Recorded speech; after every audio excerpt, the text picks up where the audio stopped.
కొడుకుల పెళ్లిళ్ల మీద స్పష్టత ఇచ్చేశారు మన్మధుడు. కొడుకులిద్దరూ పీకల్లోతు ప్రేమలో కూరుకుపోయిన విషయం తెలిసిందే. అయితే పెద్దోడు నాగ చైతన్య ప్రముఖ హీరోయిన్ సమంతతో లవ్ ట్రాక్ మంచి ఊపు మీద సాగుతుంటే, చిన్నోడు అఖిల్ ఫ్యాషన్ డిజైనర్ ప్రేమలో పడడం తెలిసిందే.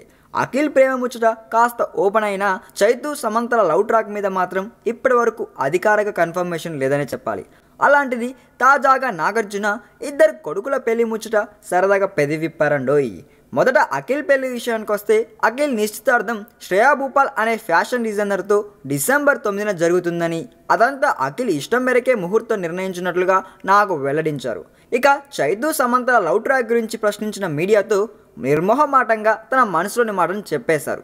రోజు మీరు రాస్తున్నారుగా, ఇక ఆ అంశం గురించి ప్రత్యేకంగా చెప్పాల్సిన పని లేదు, కొడుకుల సంతోషం కంటే ఏది ఎక్కువ కాదు అంటూ విషయాన్ని ఓపెన్ చేసేశారు నాగార్జున. మరి చైతు పెళ్లి మాట ఏంటన్న ప్రశ్నకు సమాధానమిస్తూ, ఎప్పుడు పెళ్లి చేయమంటే అప్పుడు తాను సిద్ధంగా ఉన్నానని చెప్తూ వచ్చే ఏడాది పెళ్లి బాజాలు మోగే వీలుందన్న విషయాన్ని కూడా చెప్పేశారండోయ్. మొత్తానికి తన మాటలతో నాగ్ గాసిప్ రాయాల ఉపాధి మీద కాస్త దెబ్బ కొట్టారని చెప్పాలండోయ్. ఈ వీడియో మీకు నచ్చినట్లయితే సబ్స్క్రైబ్ చేయండి. ఫిలిమి స్టార్స్ బోలెడంత న్యూస్ బోల్డ్గా.